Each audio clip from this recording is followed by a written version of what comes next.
Hi అండి, welcome to my channel. ఈరోజు video వచ్చేసి work blouse front part, back part, hands ఏ విధంగా ఈజీగా అటాచ్ చేసుకోవచ్చు నేను ఈ వీడియోలో చూపిస్తాను. చూడండి, వీడియో అనేది ఎక్కడ స్కిప్ చేయకండి.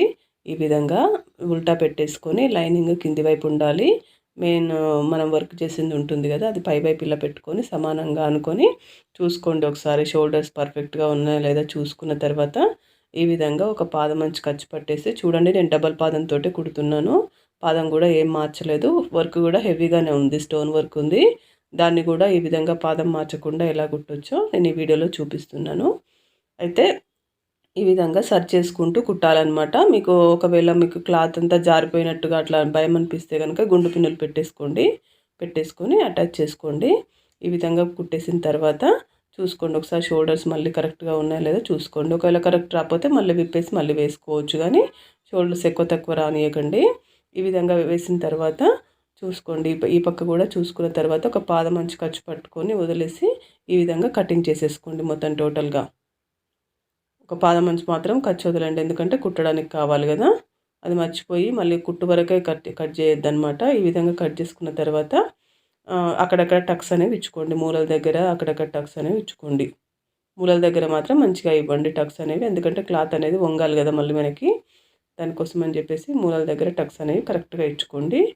ఇచ్చుకున్న తర్వాత దీన్ని ఉల్టా తీసేసి జాయిన్ చేసేసుకోవడమే అనమాట. ఈ విధంగా ఉల్టా వేసేసి లైనింగ్ పైన రావాలన్నమాట. కుట్ అనేది లైనింగ్ పైన స్టార్టింగ్లో రావాలి. దీన్ని అనుగుడు కుట్ అని అంటారనమాట. ఈ విధంగా స్టార్టింగ్ స్టేజ్లో లైనింగ్ పైన కుట్ అనేది ఈ విధంగా నీట్గా వేసేసుకుంటే మనకి ప్రిపేర్ అయిపోతుంది అనమాట. దాని తర్వాత ఈ విధంగా ఉల్టా తీసేసి జాయిన్ చేసేసుకోవడమే అనమాట. ఈ విధంగా పెట్టేసుకొని చూడండి ఎంత నీట్గా వచ్చిందో. తర్వాత హ్యాండ్స్ అనేవి ఈ విధంగా ప్రిపేర్ చేసుకోండి. హ్యాండ్స్ అనేవి చూసారు కదా, ఈ విధంగా ఉంది వర్క్ అనేది. మనకి ఇంత హెవీ వర్క్ ఉందన్నమాట. దీనిపైన లైనింగ్ అనేది పరిచేయండి. ఈ విధంగా లైనింగ్ అని పరిచేసి సమానంగా వచ్చిందా లేదా చూసుకోండి. ఒకవేళ చేతిలో కతుకులు పడితే కూడా మీరు వేసుకోవచ్చు అనమాట. తర్వాత ఈ విధంగా పెట్టేసుకొని మంచిగా ఒక పాదమంచు అంటే పావించు కంటే కొంచెం ఎక్కువనే పట్టండి. ఖర్చు అనేది పట్టేసి జాయింట్ చేసేసుకోండి. ఈ విధంగా అయితే దీనిపైన పెట్టేసి జాయింట్ చేయాలన్నమాట. ఇందాక back neck cut lining attach చేసేటప్పుడేమో ఉల్టా పెట్టాం కదా, దీనికి మాత్రం అలా కాదు. ఇలా పెట్టేసుకొని మనం వేలుతోటి చూసుకుంటూ ఉండాలన్నమాట. వర్క్ అనేది మనకు మిషన్కి ఎక్కకుండా సూదికి తగలకుండా చూసుకుంటూ కుట్టాలి. ఒకవేళ సూదికి తగిలితే కనుక సూది అనేది విరిగిపోతుంది అనమాట. దానికోసం అని చెప్పేసి సూదికి తగలకుండా చేతితోటి అట్లా అనుకుంటూ కుట్టండి. ఎక్స్ట్రా క్లాత్ ఏమైనా ఉంటే ఇట్లా నీట్గా కట్ చేసేసుకోండి. ఈ విధంగా కట్ చేసుకున్న తర్వాత ఈ విధంగా ఉంటుంది కదా, ఇలా బయటికి ఇట్లా అనేసి ఈ లైనింగ్ పైన అనుగుడు కుట్టు అనేది వేసేసుకోండి. ఇలా అనుగుడు కుట్టు అనేది వేసేసుకుంటే దీన్ని చూసారు కదా ఎంత నీట్గా పర్ఫెక్ట్గా వచ్చిందో. దీన్ని ఇలా అనుకొని ఇప్పుడు జాయిన్ చేసేసుకోవడమే అనమాట. ఈ విధంగా పెట్టేసుకొని జాయిన్ చేసేసుకోండి. ఒకవేళ మనకు చేతిలో కతుకులు కనుక పడితే ముందే ప్రిపేర్ చేసుకోవాలన్నమాట. అది ముందే ప్రిపేర్ చేసుకొని తర్వాత దీనికి లైనింగ్ అనేది జాయిన్ చేయాలి. స్టోన్స్ అనేవి తగులుతూ ఉంటాయి అన్నమాట. మధ్య మధ్యలో చూసుకోవాలన్నమాట. ఎందుకంటే వర్క్ వేసే వాళ్ళు కరెక్ట్ మెజర్మెంట్స్ తోటి వేయరండి. కొంచెమైనా ఆ డిజైన్ని బట్టి అటో ఇటో పోతూ ఉంటుందన్నమాట. కానీ మనం కుట్టేటప్పుడు మాత్రం దాన్ని సరి చేసుకుంటూ నీట్గా కుట్టాల్సి వస్తుందన్నమాట. అందుకే స్టోన్స్ అనేవి మిషన్కి తగలకుండా చూసుకుంటూ కుట్టండి. ఏమైనా వస్తే కనుక పీకేసేయచ్చు అనమాట. అయితే ఫ్రంట్ పార్ట్ చూసారు కదా, ఫ్రంట్ పార్ట్ కూడా సేమ్ హ్యాండ్స్ లాగే అనమాట. ఈ పైన వర్క్ క్లాత్ అనేది ఇలా పెట్టేసి దీనిపైన లైనింగ్ పెట్టేసి మనం జాయిన్ చేసుకోవాలన్నమాట.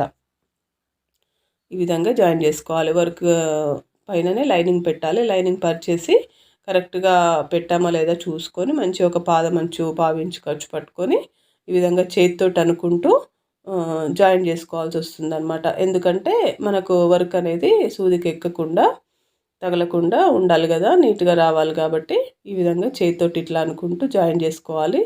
ఉల్టా వేస్తే రాదనమాట. ఫ్రంట్ పార్ట్ అనేది ఉల్టా వేసి కుట్టడం వల్ల మనకు కరెక్ట్గా రాదు. ఎందుకంటే నెక్ ఆల్రెడీ కట్ చేసి ఉంది కాబట్టి అలా ఉల్టా వేస్తే రాదనమాట. ఒకసారి నేను కూడా ట్రై చేసి చూశాను, కానీ నాకు కూడా కరెక్ట్గా రాలేదు. అందుకే నేను ఇదే పద్ధతి ఫాలో అయ్యి కుడతానమాట. ఈ విధంగా వచ్చిన తర్వాత ఈ ఎక్స్ట్రా కొంచెం అంత క్లాత్ ఉంది కదా, అది నీట్గా కట్ చేసుకొని టక్స్ అనేవి ఇచ్చుకోండి. మూలల దగ్గర టక్స్ అనేవి ఇచ్చుకుంటే క్లాత్ అనేది నీట్గా వంగుతుందనమాట. ఈ విధంగా వేసిన తర్వాత దీనిపైన ఇలా అనుగుడు కుట్టు అనేది వేసేయండి. వేసేసి దీన్ని కూడా ఇంకా జాయిన్ చేసేసుకోవడమే అనమాట.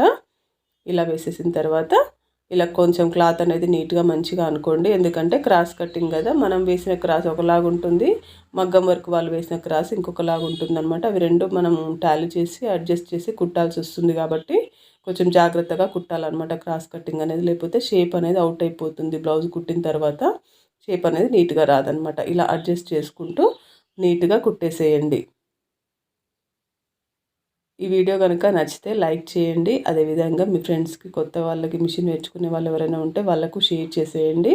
అదేవిధంగా ఛానల్ని సబ్స్క్రైబ్ చేసుకొని బెల్ సింబల్ని యాక్టివేట్ చేసి పెట్టుకోండి. ఈరోజుకి ఇంతేనండి వీడియో. Thank you.